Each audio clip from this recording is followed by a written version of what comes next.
once somebody is locked in a traditional way of thinking, it's going to be hard, especially once you hit 35 and up. There's no way you could change a person's mind. They're locked in there because they program their subconscious.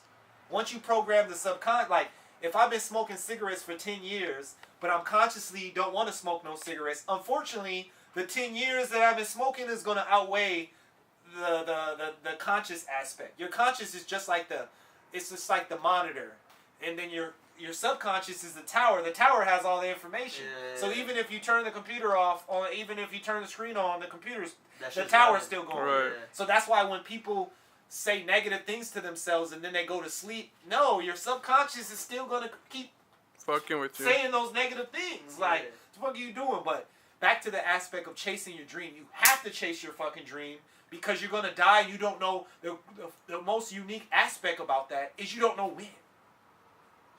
So don't you want to be able to experience drawing, doing art, but the whole perception of why people don't engage in it is because it doesn't make any money. Nobody makes no money out the gate. Nike, why is Nike rich? They got $1 million grant. Mm-hmm. You get a grant, a cushion of money, then you could start off a little bit faster. But starting from grassroots, you honestly need to start from grassroots to see how your money builds up. Because if I throw you $50K and you never made $50K on your own, you're going to blow $50K like that. Just like somebody, like for example, somebody giving you $100, but you didn't put the work in, the 8 hours to get that $100, you're going to blow that $100 faster than it took that for you to receive it. So you're dealing with the dynamics of people are actually, they're not even thinking on their own accord. Other people are controlling the way they're thinking. That's why you got to get the Tavistock Human Relations. That's basically, there's a brainwashing headquarters and it's in London. Have you ever thought to yourself, why the fuck, I'm in California. Why am I in CVS about to buy a soda and there's Queen Elizabeth and Prince Paul? Why do I need to know about something way the fuck in London that's taking place right here in California? Because she's tied to the brainwash. That's why, like, the television, what was it, Bush? War on Terror.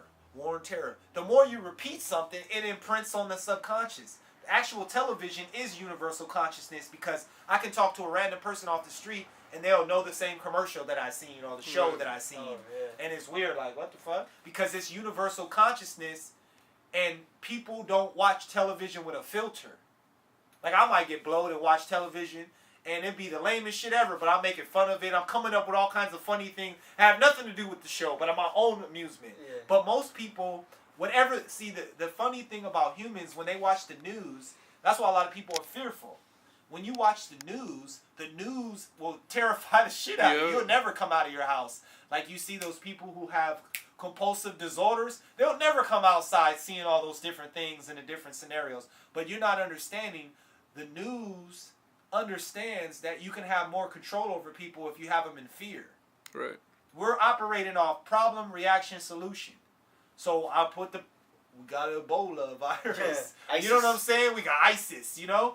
Then people, oh my God, then they start dealing with the reaction, then they come with the solution. You know? Yeah. That's pretty much what we're dealing with, and the average human being that hasn't, basically, once you wake up, you have to rage against everything that you believed in. And it starts from Santa Claus all the way, get rid of all the Santa Claus. First of all, let's do the Easter Bunny. Bunnies don't, how can a bunny produce an egg? You see what I'm saying? Like, the human being, like, let's take it a step further. This is the greatest one I put out there. Don't drink and drive, right? But at every bar, motherfuckers getting drunk, right? Cars are parked outside, so obviously he's going to get drunk and then get in the car and drive, right? Then the bartender doesn't say, hey man, you had enough, you're kind of smashed. They don't give a fuck. They scooping your $9 for each drink. Then he doesn't say, hey man, you might want to wait a little while before you go home. No, he lets you walk out, barely could walk, get in your car and drive off. Yeah. And we say, don't drink and drive. We have all these commercials. So we're dealing with oxymoron, and the average human being is so silly. I wouldn't say dumb. I call them silly because they're not taking the time to understand this is the Wizard of Oz. Like, it's all a smokescreen. Yeah. What they're really telling you, look, I like what this one lecturer was saying. Never pay attention to the front words. Always pay attention to what this person is saying behind that. So they're saying, if they're saying Ebola, what's behind the real aspect of Ebola? Because what would be the logic to bring two people who caught Ebola virus back here? Oh, I would put the correlation to, we're trying to move everybody to the city. Once everybody's in the city, I can shut the city down. Nobody can move. And we'll keep the Ebola just in case these motherfuckers start revolting. Because we are living in a time where it's easier to kill you than to brainwash you. Right.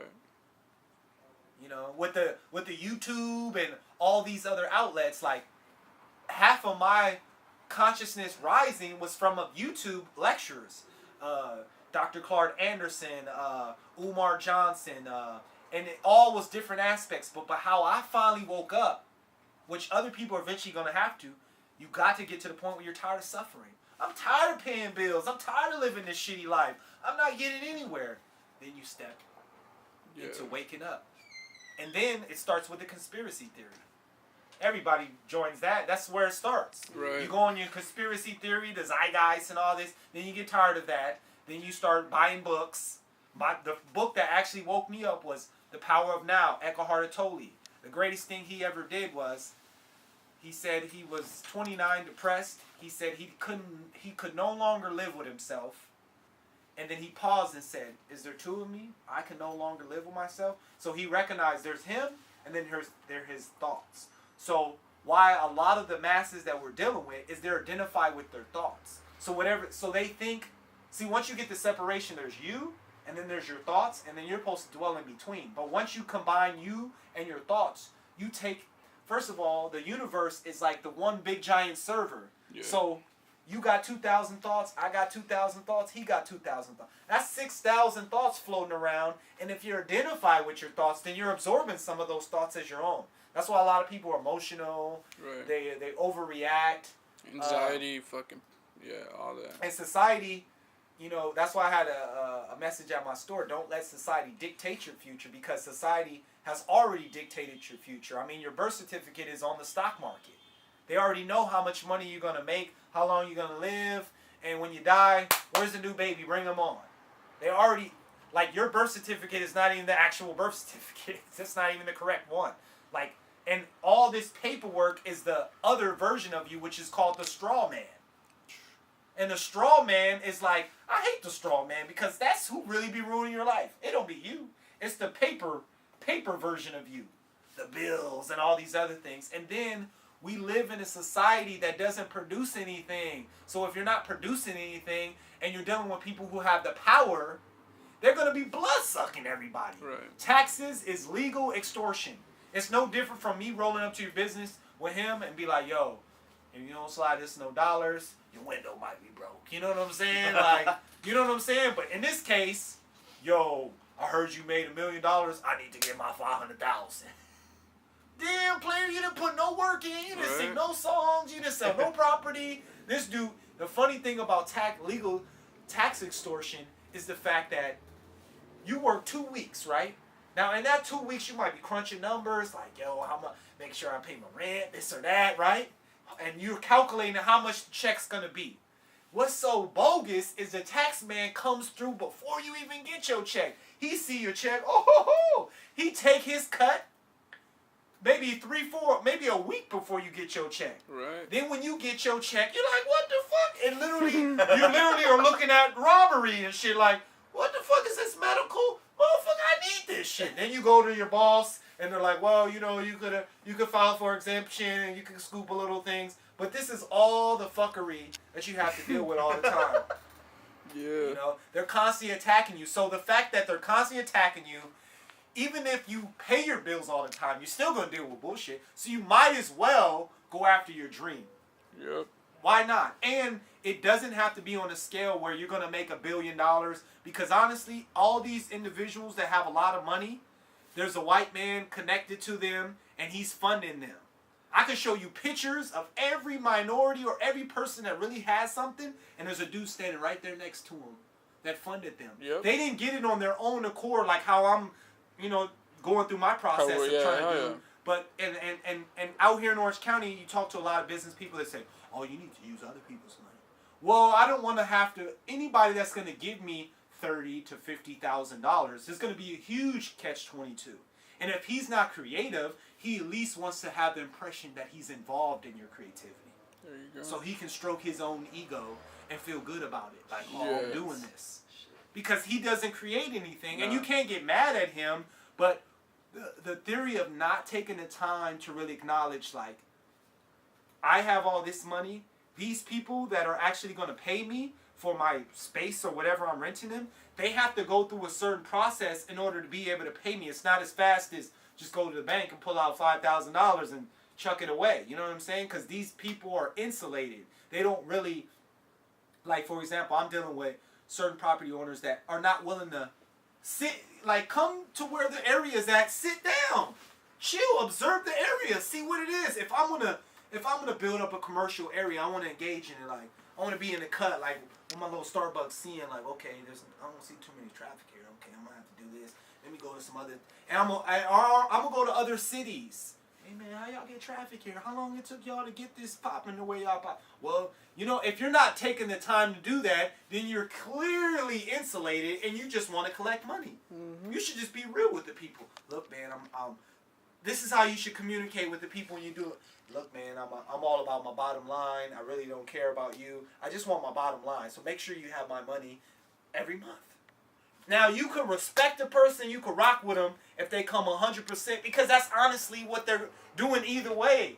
Even without using words, they're doing different things that let you know. So that's the scenario of insulated. There's 1,200 billionaires on the planet. Those 1,200 billionaires are controlling and ruling everything. The Rothschilds have scooped 90 cents from everyone's paycheck since 1990. That's crazy. If we have a racket where we can scoop 90 cents, this is the amount of money that nobody will pay attention to. Mm-hmm. That's why it's so good. So the illegal tax extortion could be some of the stuff you see on your check, like medical. There ain't no medical benefits on here. These are all the things that don't even make sense. Like, you work at McDonald's and they're taking $30 for medical. I'm not even getting no medical benefits here. What is the $30 for? The $30 was for none of your fucking business. You know what I'm saying? That's pretty much what it is. It's legal extortion. If you don't like it, we'll come and take all your stuff. Then what are you going to do about it? And what's so even baffling, the IRS has nothing to do with the government. It's a own separate entity. That's fucking like, crazy. I watched the video, the Zygot, they showed the IRS agent, she said technically you don't have to pay taxes. Because let's keep it real. Jews don't have to pay taxes. Nope. Why? How come they don't have to pay taxes? Mormons don't have to pay taxes. And no wonder everybody wants to be a pastor. Right. Because when you get to the Bible situation, No taxes. no taxes. Why is there no taxes? What's the difference between me working hard and him brainwashing the people to give him money? Because the biggest brainwash is 10% of your tithes. Now, hold on. If God is infinite space, which means it's no flesh, he don't need to collect no dollars. And man wrote the Bible. That's why 75% of it is false. 15% of it is correct.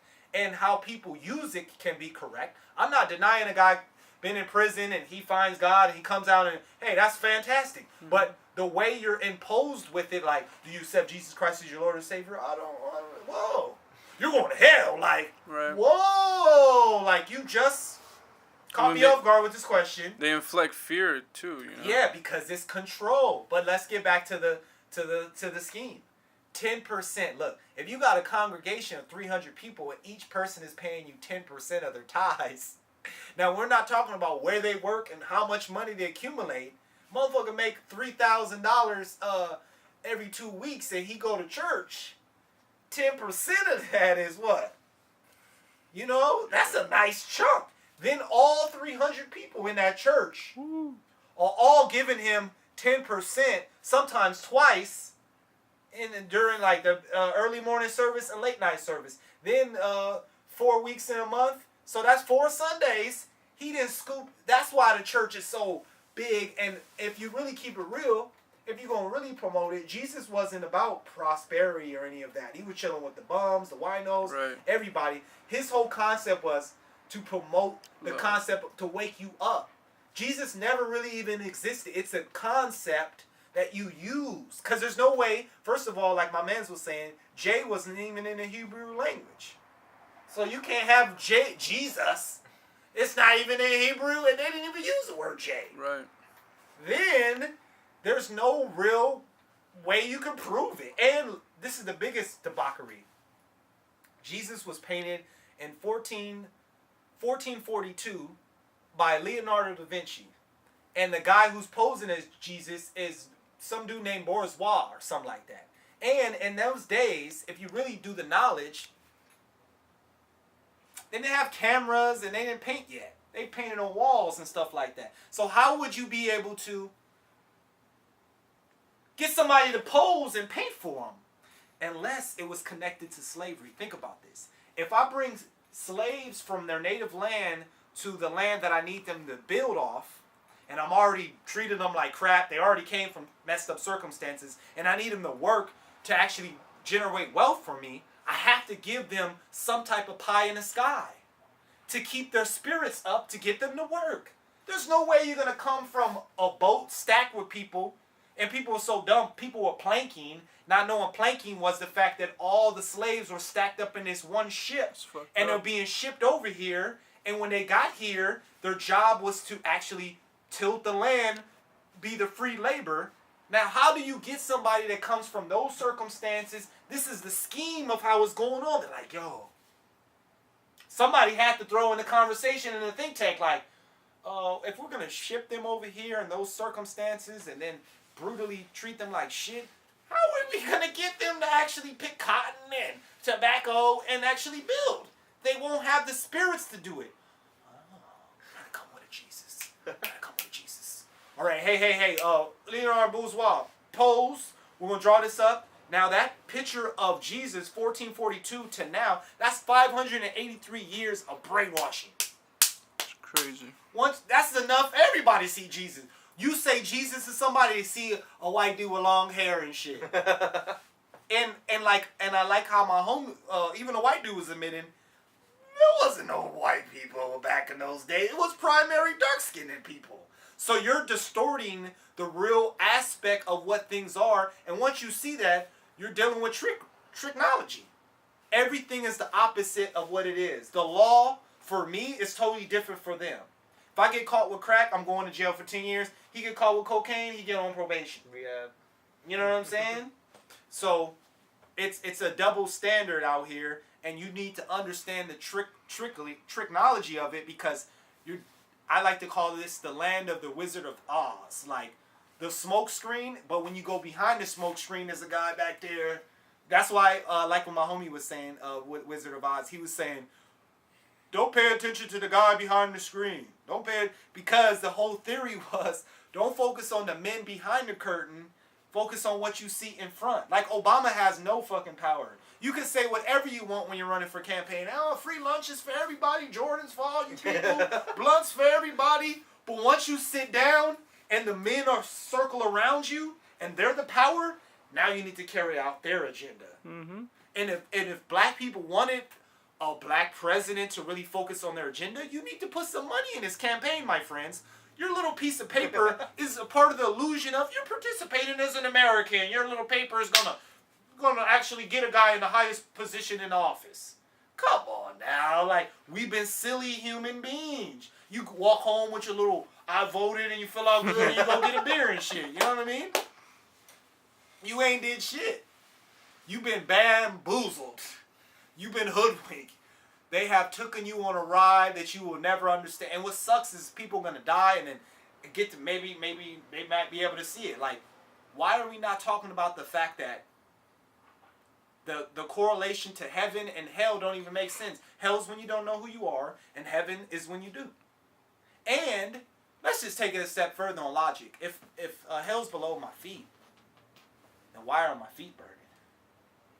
And if heaven's in the sky, astronauts been going to the moon since JFK. they would have stayed there.